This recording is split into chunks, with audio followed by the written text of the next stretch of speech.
Hey, what's up, guys? It's Bilo here with Custom Auto Connect. I decided to make a couple of videos. I'm going to start making a couple of videos, show you guys the business side of being an automobile mechanic or doing any type of custom work to people's cars in any way.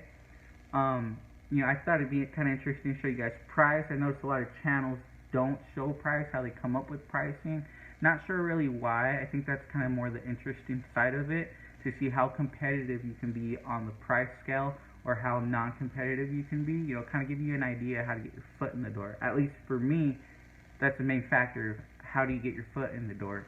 Pricing. So one of the things I did with pricing was I started off cheap. I did a lot of jobs, $60 flat rate for alternators, radiators, and that's real cheap, especially out where we're at, Salt Lake City, Utah. But it's something I did to grow my customer base, and I'll talk more about that in this channel later on with a couple. You'll see them in future videos to come. But in this video, I got a call today for brake pad replacement. So this guy's pretty busy. He runs a business, and on top of that, he goes through the canyon every weekend. He let me know that he thinks he needs brake pads just for the front. He's not really worried about the back or anything like that. And if I can go today. Today was pretty busy anyways. So I went ahead and decided, yeah, I'll squeeze him in if he has the parts. I didn't even have a jack to lift the truck. I was like, hey, do you got a jack? We might be able to work this out. He had a jack, so yeah, I'll squeeze you in. So I'm going to go ahead and go there later on today, do the front pads. We'll see how it goes, and I'll cut back with you guys later. I'm not sure if I'm going to record me doing the job or my interaction with him really. As that future videos are to come, maybe I'll get more comfortable with doing that, but right now I don't want to bother anybody with a camera in their face. So maybe I'll do a time lapse or something.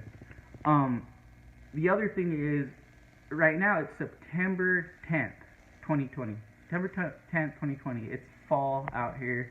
It's getting colder, so what I like to do is any jobs that I come across or anything that I do is I look over the vehicle for inspection, make sure everything's good, up to par, exhaust leaks, suspension-wise, everything in between.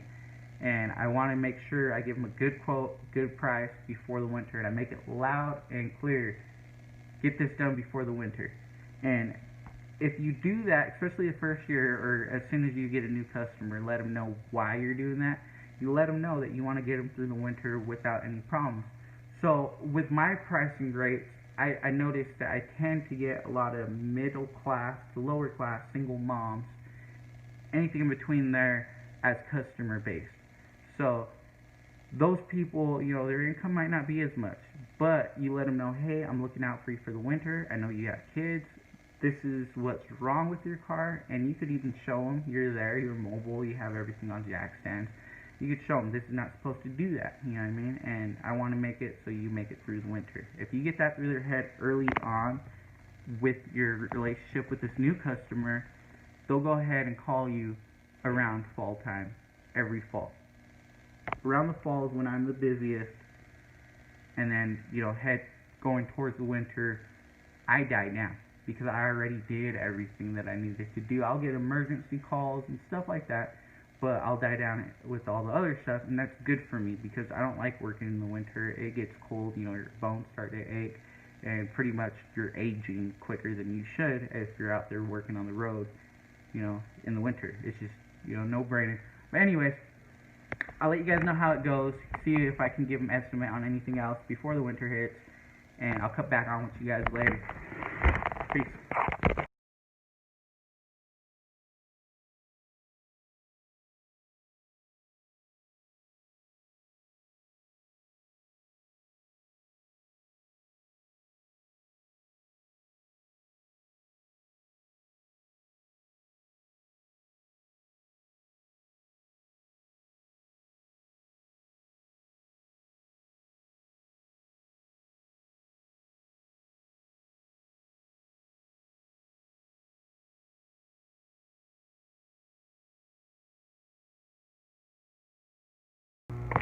Hey guys, today's the next day from the little brake job I did after work yesterday. Everything went good. It ended up being a Chevy Silverado, a newer one. I believe it was a 2018, 2019 model. Nicer, newer truck, off-road wheels. So everything went well except for I wasn't able to lubricate the pins with any type of grease or anything like that. The customer supplied the parts on this one. He's kind of in a pinch. I'm not sure if I mentioned before, but he takes his truck through the canyon every weekend, and he had a schedule set for today, which was, we did all this yesterday, and so I just had to get it done for him. But I went ahead and looked over the vehicle, great shape. So I really didn't make any videos on any inspection because there's nothing really wrong with it. I did let him know that I do want to come back, and I gave him a good price, a lot cheaper than I usually charge, to do the back brakes, and then also resurface the front, lube the pins, make sure everything's good there. I'm pretty sure the pads will be good by then. Sounds like he wants to get it done soon, so that should be another video in the future. So yeah, let me know if you guys have any questions on what I did, or how I go about things, or why I price the way I price, or any questions that you guys want to know from a mobile mechanic point of view, or even just, how to charge people for certain jobs. So yeah, let me know. Leave a like, comment, subscribe.